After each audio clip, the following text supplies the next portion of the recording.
Praise be to the Lord.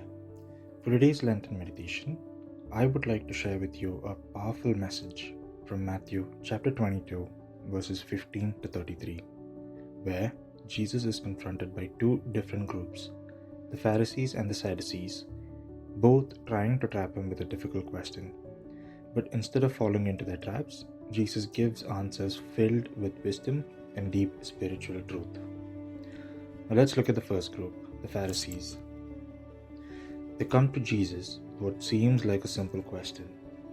Is it lawful to pay taxes to Caesar or not? Now this was a trap. Had Jesus said yes, the people might accuse him of supporting Rome, the oppressive empire ruling over them. And if he had said no, the Roman authorities could arrest him for rebellion. But Jesus, as always, sees right through their motives. He asks them for a coin and points out Caesar's face on it. Then he says something profound. Give to Caesar what is Caesar's, and to God what is God's. And in that one sentence, Jesus sets a principle for all of us. He teaches us that we live with two sets of responsibilities. Our earthly responsibilities, like paying taxes, obeying laws, working with integrity, and being responsible members of society. And our spiritual responsibilities, such as loving God, serving others, living in holiness, and trusting Him with our lives. And being a follower of Christ doesn't mean ignoring society's rules or rebelling against authority. Even though the Roman government at the time was corrupt, Jesus still said to do what is required, because our faith isn't shown by rebellion, but by how we live honorably even in difficult systems. At the same time, we must also give to God what is God's. And what is God's? Our hearts, our time, our lives. We bear His image, and just like the coin bore Caesar's, that means our whole being belongs to Him. And next comes the Sadducees. And unlike the Pharisees, the Sadducees don't even believe in resurrection or life after death.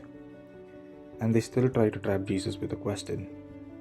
They bring up a strange scenario, wherein, according to the Old Testament law, if a man dies without having children, his brother is to marry the widow and continue the family line. So they ask, if a woman ends up marrying 7 brothers one after the other, whose wife will she be in the resurrection? Again, they are not genuinely seeking the truth. But Jesus answers powerfully. He says, in the resurrection, people neither marry nor are given in marriage. They will be like the angels in heaven.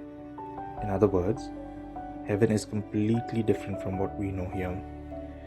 We often try to picture eternity with earthly minds, but we cannot fully grasp it, and we don't need to.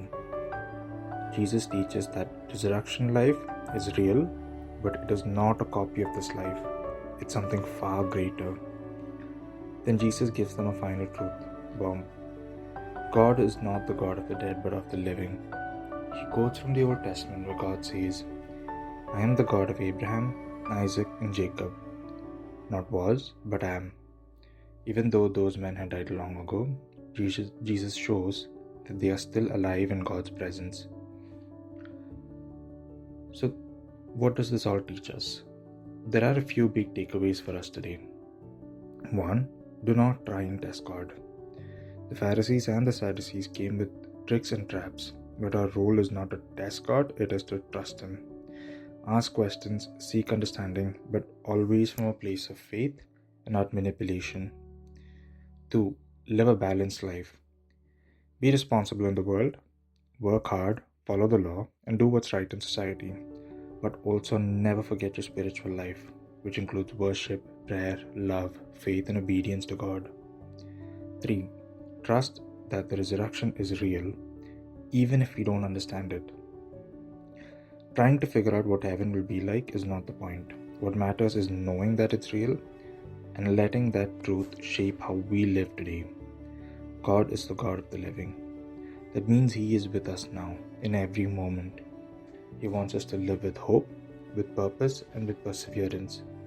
Our future is secure, so we can face today with strength and courage. Thank you.